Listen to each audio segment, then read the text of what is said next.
Hi, this is Lee Garrett and welcome to another weekly tip video. We've recently had another update to iPadOS. This time we're on version 13.4 and it's brought with it some cool new features. One of the biggest features in this update is support for Bluetooth mice and trackpads, which turns the iPad into even more of a productivity tool than ever. There is no need to install any drivers or third-party software like other OSs, you just connect up and play. So I'm going to connect up my Magic Trackpad 2 to my iPad here. This iPad is a 2019 10-inch, but the model doesn't matter as long as it can take iPadOS 13.4.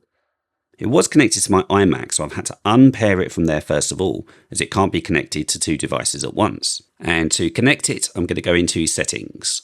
And here in the General section, I just want you to take note of what is below the keyboard section here. It's currently fonts, but that is going to change soon. Now I'm going to tap on Bluetooth so that I can add my Magic Trackpad. I'll just switch the trackpad on. And there, it's been discovered. So I'll tap on it here to connect. And a connection successful. I've now got the trackpad paired, and if I start swiping on it, a cursor appears on the screen and I can start moving it around.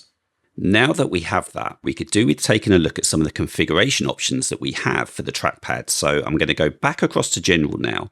And on the right hand side below keyboard, we now have an option called Trackpad. So I'm going to tap on that and we see some options for configuring the trackpad itself. At the top, we can adjust the tracking speed. So moving it left towards the tortoise slows it down. And as I swipe, I'm having to make lots of slow gestures to get the cursor moving.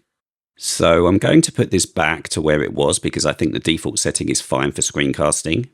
Next, we have natural scrolling, and this changes the way that your scrolling gestures work. It inverts them. So to demonstrate this, I'm going to move to another app, but this segues quite nicely into talking about some of the gestures that you have now on iPadOS with the trackpad. So to bring up the app switcher, I'm going to swipe up with 3 fingers, then pause a very short while so I can see the previous app just on the left of the screen, and then lift my fingers off. I can then select the app that I want. I'm just going to go back into settings for now. Now, if you want to go all the way back to your home screen, then swipe up all the way with 3 fingers. From here, there are a few more gestures that I just want to make you aware of, although it isn't all of them. A full list of gestures is available from the Apple support site.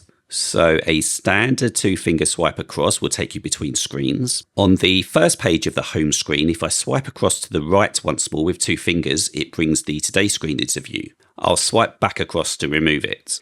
Now, if you take your cursor into the top left-hand corner and click or swipe up, this will show the notification center.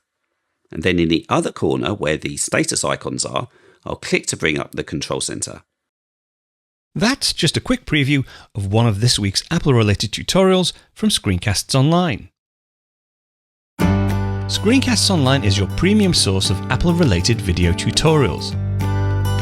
All of our members get access to brand new, up-to-date tutorials each week, as well as unlimited access to our entire video archive full of Mac and iOS-related tutorials. You can stream and download all of our videos on your Mac, iPad and iPhone, and even your Apple TV using the members-only Screencasts Online Apple TV app. Membership also includes a complimentary subscription to the digital Screencasts Online monthly magazine, published each month and packed with videos, articles, reviews, as well as hints and tips covering all aspects of the Mac, iPad, iPhone, and all of the other fantastic Apple products. So, if you're ready to start getting the most out of your Apple devices, visit screencastsonline.com today and become a Screencasts Online member.